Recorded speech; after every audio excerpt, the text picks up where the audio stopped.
আসসালামু আলাইকুম এভরিওয়ান। আশা করি সবাই ভালো আছেন। আমি আলহামদুলিল্লাহ ভালো আছি।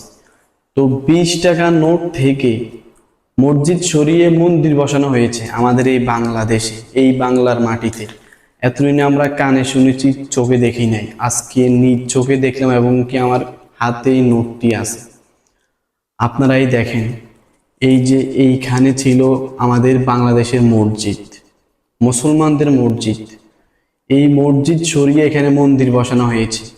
এই যে পিছনের সাইড, এখানে বসানো হয়েছে খ্রিস্টাব্দের বড় একটা পাহাড়ের কলেজ।